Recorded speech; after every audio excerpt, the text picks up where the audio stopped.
महाराज उग्रसेन के भाई हैं देवक। देवक की कन्या का नाम है देवकी, और देवकी जो है कंस की चचेरी बहन है। कंस सबसे ज्यादा प्रेम करता है तो अपनी बहन देवकी से प्रेम करता है। देवकी का विवाह वसुदेव के साथ निश्चित हो गया और विवाह सानंद संपन्न भी हो गया। और जब विदा होने लगी तो कंस वहां पर सैकड़ों स्वर्णमय रथों को लेकर के वहां पर आया अपनी बहन को विदा कराने के लिए।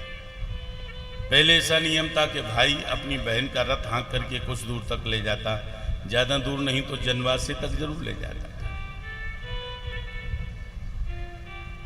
उसी प्रथा को पूर्ण करने के लिए कंस देवकी को विदा करने के लिए आया। बड़ा प्रसन्न है वो, और जिस रथ में देवकी बैठेगी वो इतना सुंदर रथ सजा है, सोने से सजा है रथ। इसमें देव अपनी बहन देवकी को विदा करूंगा। देखो आप, उग्रसेन सुतः कंसः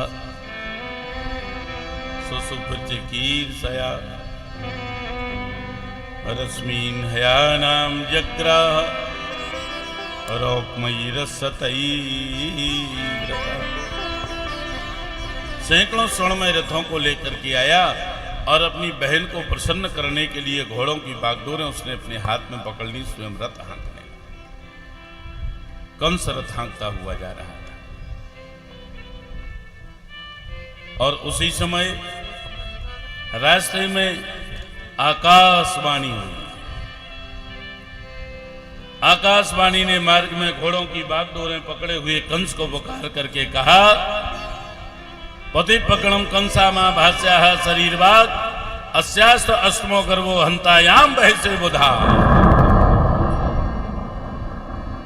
तो जिस देवकी का रथ हाँक रहा है उसी देवकी के गर्भ से उत्पन्न आत्मा पुत्र तेरा काल होगा।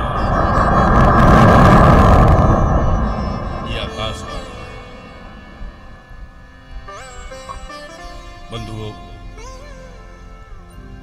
जैसे ही कंस ने सुना कि देवकी का आत्मा पुत्र मेरा काल होगा, तो अब देवकी से उसे प्रेम नहीं रहा। अभी कितना प्रेम था, लेकिन जैसे ही उसने सुना कि ये देवकी का आत्मा पुत्र मेरा काल होगा, तो देवकी उसे काल के समान दिखाई देने लगी। उसने सोचा कि इस देवकी को मार दूंगा, और जब देवकी को मार दूंगा तो पुत्र कहां से होगा ऐसा।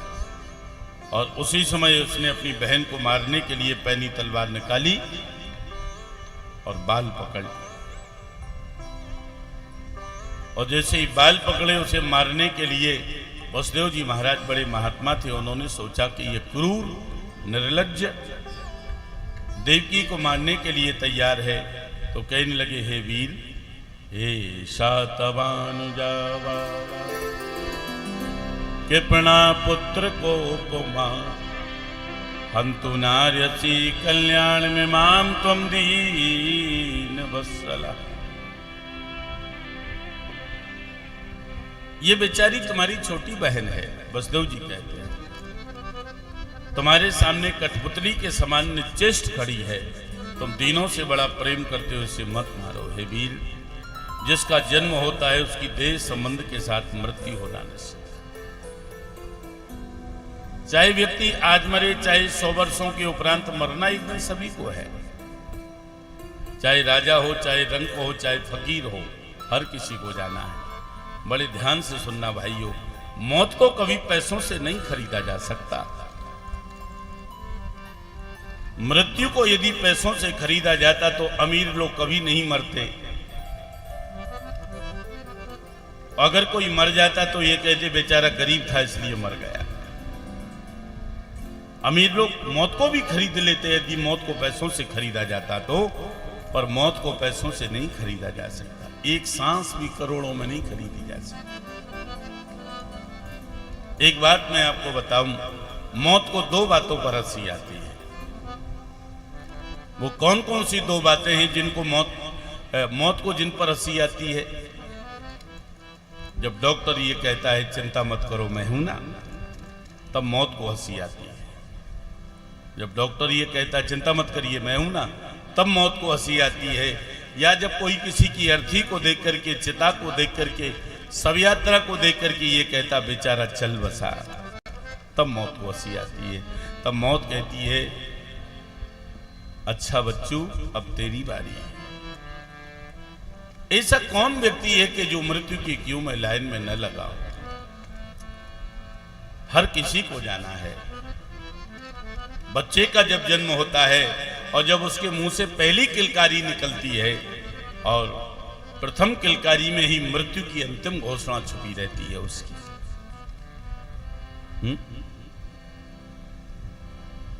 प्रथम किलकारी में ही मृत्यु की मृत्यु अंतिम सत्य है। हर किसी को जाना है, आपको भी, हमको भी, सबको जाना है। इसलिए मृत्यु को स्वीकार करिए। लेकिन विडंबना ये है कि हम लोग स्वीकार नहीं करना चाहते। हम कहते हैं अभी तो हम जवान हैं, अभी हमें कुछ नहीं होगा। अरे मैं तो अक्सर ये कहा करता हूं कथाओं में कि जन्म से ज्यादा महत्व जो है वो मृत्यु का होता है। निश्चिंत होकर के जीवन जिए। जितनी चाबी भगवान ने भरी है उतने ही समय तक खिलौना चलता है। निश्चिंत होकर रहिए। मौत को नहीं खरीदा जा सकता। इसलिए हे वीर, कभी किसी का विरोध मत करना। ये बेचारी तुम्हारी छोटी बहन है, तुम्हारे सामने कठपुतली के समान निश्चेष्ट खड़ी है। तुम दीनों से बड़ा प्रेम करते हो, इसे मत मारो। बहुत समझाया वसुदेव जी ने, लेकिन कंस नहीं माना। देवकी को मारने के लिए जिद कर रहा है, नहीं मैं इसे मारूंगा। वसुदेव जी महाराज बड़े महात्मा थे, तो वसुदेव जी महाराज सोचते हैं आज मैं इस देवकी को बचाऊंगा, नहीं तो लोग क्या कहेंगे, संसार के लोग कहेंगे कि वसुदेव बड़ा कायर था कि विवाह के समय में भी अपनी पत्नी की रक्षा नहीं कर पाया। वर वधू का हाथ पकड़ करके मंडप के नीचे प्रतिज्ञा करता है, मैं प्राण देकर की भी इसके प्राणों की एवं सतीत्व की रक्षा करूं। वसुदेव जी सोचते हैं कि इस दुष्ट को मैं अपना पुत्र देने की प्रतिज्ञा करूं। हो सकता है कि देवकी के कोई पुत्र ना हो, यह भी हो सकता है कि देवकी का पुत्र से मार डाले। विधाता की गति जानी नहीं जाती। कभी कभी वन की दावाग्नि से निकट के वृक्ष बच जाते हैं, दूर के जल जाते हैं। वसुदेव जी कहने लगे, कंस भाई तुम्हें देवकी के पुत्रों से है, मैं तुम्हें यह वचन देता हूं कि देवकी के जो भी पुत्र होगा उसे हम तुम्हें दे दिया करेंगे, तुम्हें जैसा लगे वैसा। वसुदेव जी कभी झूठ नहीं बोलते थे। बचपन में साथ में रहा कंस वसुदेव के, तो वो जानता था कि ये वसुदेव झूठ नहीं बोलता है कभी। बचपन से साथ रहा तो इसे पता था। अब वो मारने से रुक गया, लेकिन उसने ये कहा कि जब तक देवकी और तुम्हारे संयोग से देवकी के गर्भ से 8 पुत्र उत्पन्न नहीं हो जाते, तब तक तुम्हें हमारे यहां कारागृह में बंदी बन करके रहना पड़ेगा। वो कोई रिस्क नहीं लेना चाहता और उसी समय उसने वसुदेव देवकी को जंजीरों से बांध करके जेल खाने में, कैद खाने में डाले। यह समय की बात है भाई, समय किसी को नहीं छोड़ता है। वसुदेव देवकी ने क्या कभी यह सोचा होगा कि हमें जेल जाना पड़ेगा? देवकी के मन में कितनी आशाएं देवकी लिए होगी। विवाह होकर के मैं अपने घर जाऊंगी, ससुराल जाऊंगी, क्या क्या आशाएं लेती है दुल्हन जब ससुराल जाती है। लेकिन ससुराल पहुंच नहीं पाई और उसे जेल जाना पड़ा। यह समय की बात है। एक पल की भी खबर नहीं थी कब क्या हो गया। जाना था ससुराल, हो गई जेल। कोई अपराध भी नहीं था। कभी कभी ऐसा होता है कि अपराध भी यदि नहीं होता है हमारा, तब भी हमें जेल जाना पड़ता है। ये समय है, एक पल की भी खबर नहीं कि कब क्या हो जाए।